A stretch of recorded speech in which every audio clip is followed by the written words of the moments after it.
And it's very important that as much as you may want to avoid getting peer pressured, that you look out for your friends, because everyone does face it.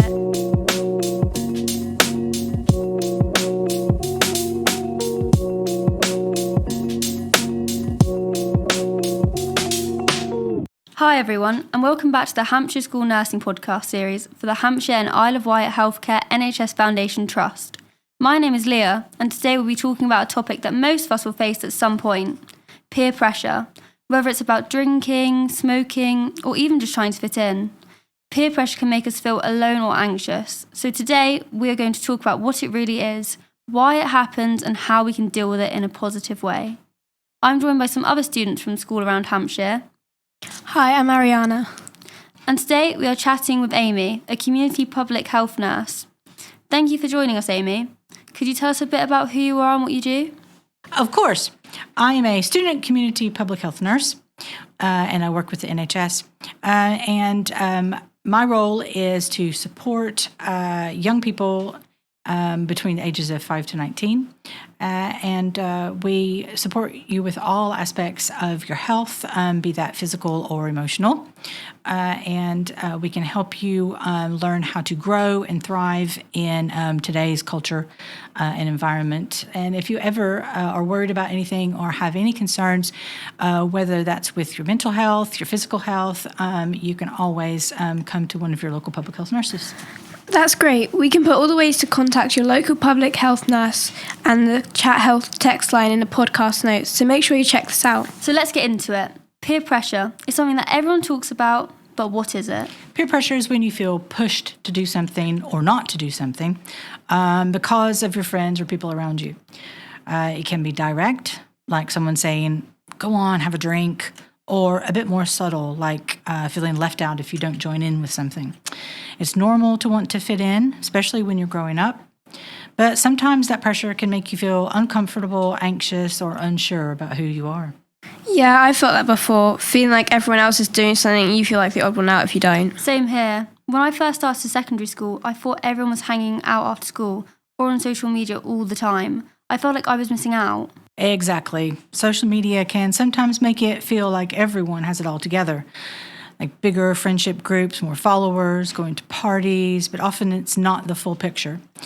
It's easy to compare yourself and feel like you're not doing enough, but you have to always remember that everyone can feel that way sometimes, and there's always times on social media where it's made up and they want you to see what they want you to see, and they color it to make it seem nicer than it actually is. So don't always trust what you see or read, for that matter.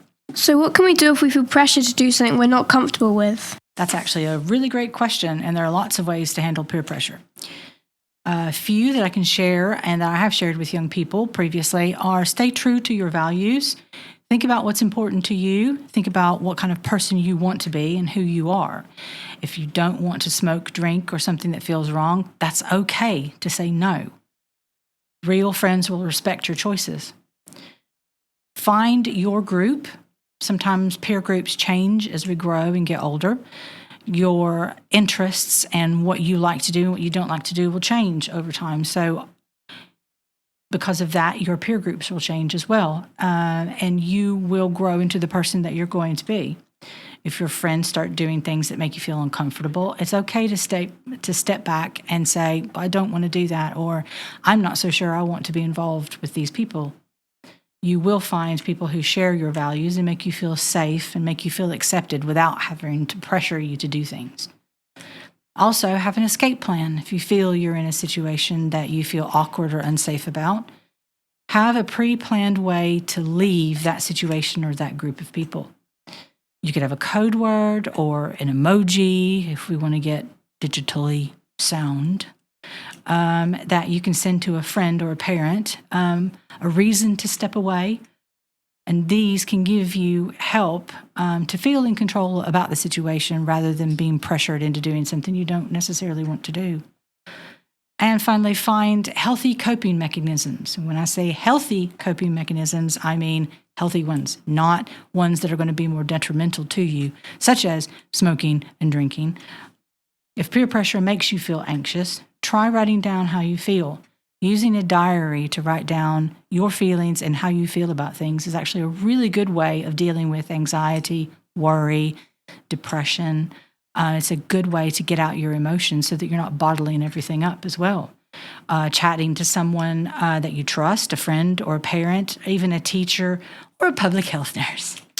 And you'll be surprised how many others feel the same way that you do. I'm kind of glad that you said all that, because back in year 6, like before the end, me and my old best friend, we decided to make a secret language together if we ever felt unsafe or if we ever felt trapped in a situation. That's brilliant. So they looked like harmless little sayings, but some of them meant help, some of them meant I don't feel safe. Yeah. And it doesn't matter that it doesn't make sense to somebody else, because That's it's the your point. language for you.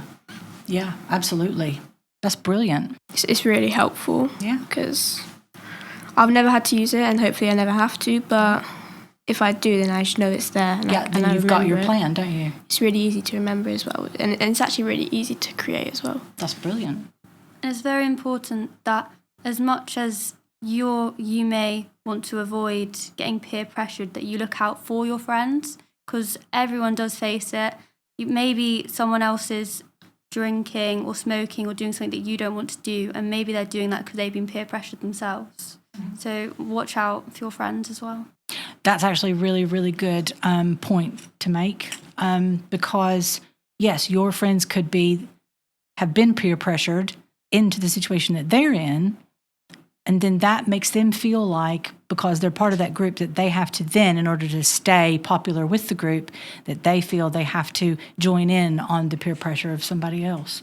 So it's really, really easy to get caught up in that.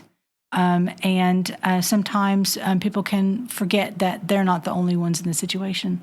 So it's actually really good, and it's a very caring way of thinking about someone else, is keeping your friends close to you and in your mind as well, because they could very well be going through exactly the same thing that you are. We've talked about bad versions of peer pressure, but there can be some good ones. For example, when I was when I went for a residential, we were going to do a zip line.